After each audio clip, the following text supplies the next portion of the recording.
Good afternoon, ladies and gentlemen, distinguished guests, PDS participants. My name is Arash, your Westop NorCal President-elect and Westop EdLedge Chair. I have the distinct privilege of introducing our person of the hour, my dear friend, erudite colleague, Stockton Councilman, the Honorable Michael Tubbs. So I'll be brief so we can all enjoy the dialectic of brain truffles he'll be serving shortly.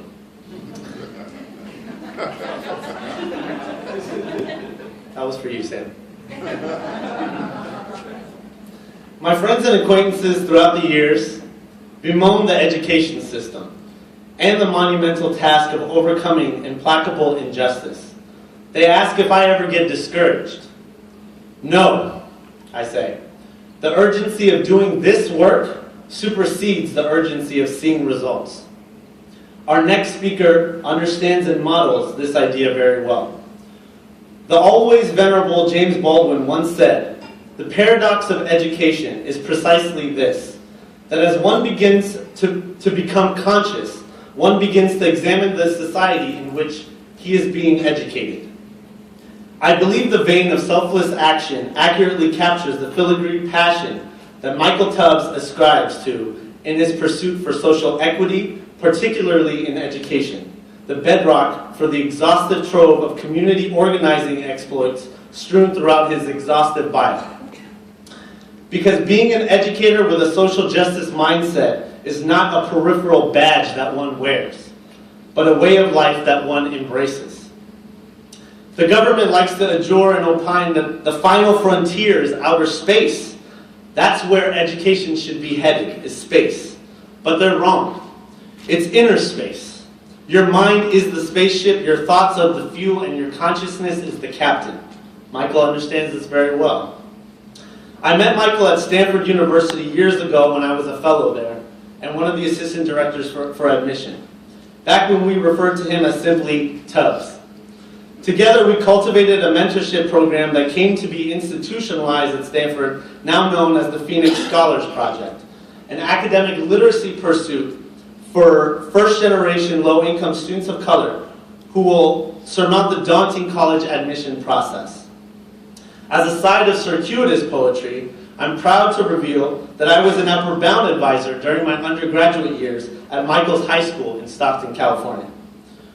Today, the evidence of the multiple cloaks that Councilman Tubbs wears as a humanitarian, Stanford commencement speaker, activist, professor, and the youngest councilman in Stockton history belies the depth of compassion and purpose demonstrated by his unwavering proclivity to reach back and recycle his sense of agency, to pull forward students from underrepresented populations in higher education.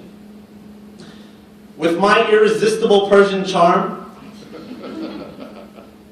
coupled with Councilman Tubbs' deft reflection and tireless action towards community building, there was nothing to squelch our burning aspirations for educational access. I am humbled by his stirring presence and the fact that he is unscathed by the allure of power or accolades. There's a difference between information and knowledge, and during his self-directed learning quest, Councilman Tubbs has never forgotten his humble beginnings.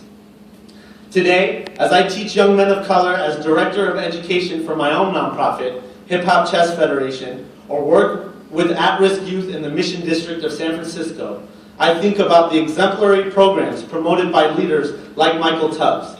To radiate true knowledge, one must lead without making individuals feel like followers. Members of the 2013 NorCal-SunCal PDS, you are all leaders and influence the veritable pendulum of education intersectionally through your strength, resolve, and humility to learn from the students who move you. It is my great delight to introduce this year's keynote speaker, my friend, my comrade, His Honorable Councilman Michael Tubbs.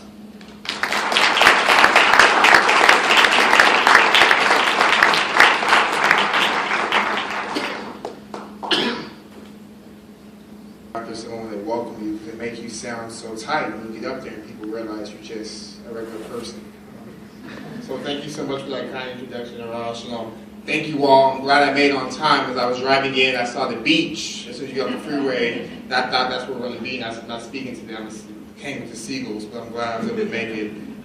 And so I just want to start today with a story. My mom taught me growing up. It's a story I reflect on a lot now in my current work. And she told me that one day, thousands of years ago, there was a man on the road somewhere. He was walking somewhere. He was walking from Jerusalem to Jericho. And on the way there, he was walking down Jericho Road. And as he was walking, he was robbed, he was beaten, and he was left on the side of the road to die. And then a preacher came by and saw the young man on the side of the road, but he was late for church, so he had to keep moving. And then maybe a teacher or a professor came by, but didn't want to get too dirty, so kept it pushing. And maybe a politician, a young city councilman, maybe a young city councilman came by, but didn't want to be late for a meeting and left the person on the side of the road. But then finally, a good Samaritan came by. The Samaritan was riding a horse, and he got off his high horse, I should say, rolled up his sleeves, got on his knees, got a little bit dirty, and then got some Band-Aids out to bind up the man's wounds. And then not only did he do that, my mom said, he also took the man to a hotel, probably a hotel like this one, paid for his room for the night, took him to Chili's after the speech, and made sure the man was well on his way. So I'm going to start with that story because I think you all here represent the Good Samaritans. You guys are all Good Samaritans in the work you do. Last year, I spent the whole year running a similar program, the Community Involvement Program at the University of Pacific, and during my time there, I was able to work closely with TRIO professionals and saw how you guys do so much than what your job description says, how you're not just academic success counselors, but you're life counselors, how you're advocates, how you're legislators, how you're preachers, how you're parents, how you're best friends, how you're mentors, and how oftentimes that cannot be encapsulated in a simple job description. I'm also happy to be here because my presence on this stage is only possible through Good Samaritans like you all. I was born and raised in Stockton, California. My mother, she had me when she was a teenager, when she was 16 years old. So just like the man in the story, in many respects, I was left on the side of the road. And my father, who's been incarcerated my entire life. So growing up, the path to Stanford, the path to City Council was only made possible because Good Samaritans like you all were doing the work. It was things like WIC and things like that make sure I got the milk and nutrients I needed to grow. All these government programs are under attack. It was things like Upward Bound and federal TRIO programs when I got to college and Pell Grants that helped me persist and graduate through Stanford for 4 years. It was community centers and things like that made sure once I got to campus I felt comfortable. And it was things like Head Start and things that started really early that helped me get to where I am today. So the work you're doing is so very important. I know the hours are long. Sometimes you don't get the love and the praise and the admiration you deserve. So the first thing I just want to start with is say, don't be weary in well-doing. Because you got to, as you know, you are touching the lives of hundreds and hundreds of students every year, but not just students, but everyone they come in contact with, their peers. Not only just their peers, their families, but not only just their families, their communities. Because as first-generation college students, they're really setting a new bar, a new paradigm, and breaking cycles of poverty, cycles they can only break with your help and support. So motivated by my experience being on the side of the road like the man, thank you. I thought God was talking to me, but I'm so motivated by my experiences being on the side of Jericho Road, I started 2 programs. One with Arash was the Phoenix Scholars Program, getting Stanford students to use some of their privilege and to mentor and help and give information to students who aren't dumb, who aren't deficient, who aren't less than, who just don't have the information or oftentimes the resources to put forth competitive applications. And we've been doing that for 4 years. And then we also started the Summer Success and Leadership Academy to take 50 at-risk Stockton students and give them the skills and tools needed to be community leaders. And during that time, I had to reflect on this parable, and I realized that actually the Good Samaritan, he didn't go far enough. He didn't go far enough. And what do I mean by that? Well, in my work with SSLA and with Phoenix Scholars, I learned the difference between empowerment and inspiration. And oftentimes people say, Mr. Tubbs, come to my school and inspire my kids to go to college like you, inspire my kids to achieve more. But as in all my age, in all my age glory, I learned that inspiration is not what's needed. Because if I'm inspiring you, that means I'm giving you something that you don't have. It comes from a deficit-based approach.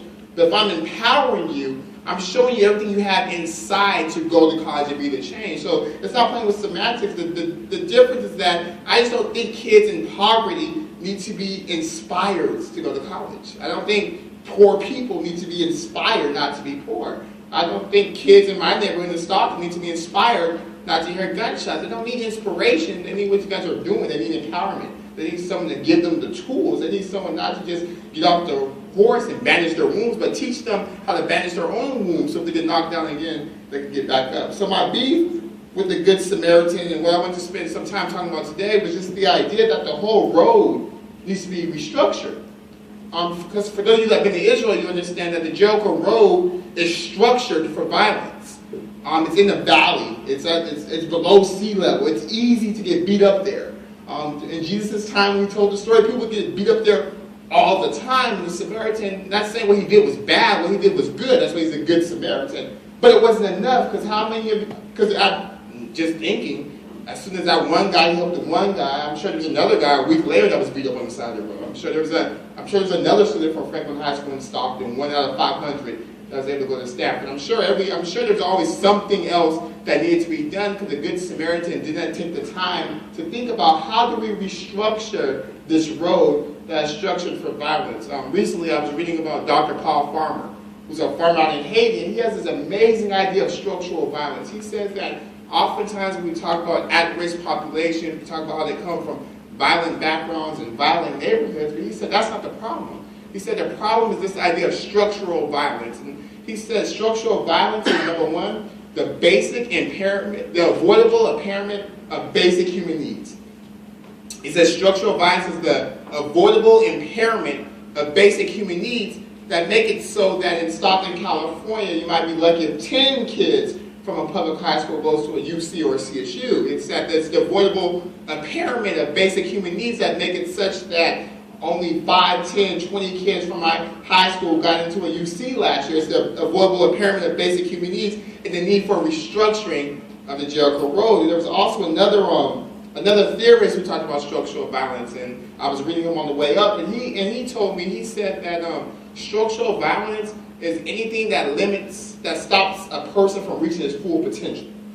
So things like hunger, things like poverty, things like violent neighborhoods, things like zip code discrepancies, things like a boy and men of color growing up in California is 3 times more likely to be a victim of homicide than anywhere else in the nation. Things like that are things that cause the structure to be violent. And I think as we move forward, it's what we do is great, but we really have to empower our students to run for school boards, run for city councils, be in positions of policy making, so we don't keep putting band-aids on the problem. Our first generation TRIO programs are so important. I want to be where I am without them, but I'm hoping for a day where we restructure the road is such that the need won't be as great. I'm hoping for the day that one day we're doing the work necessary so that it's not an anomaly for a kid from Stockton to go to Stanford. And the only way to do that is through empowering the students most affected by that to be leaders, to understand their education is not just to get a job and not just to get a degree and not just to make it out and break poverty for your family, but to give back and restructure the road in some way.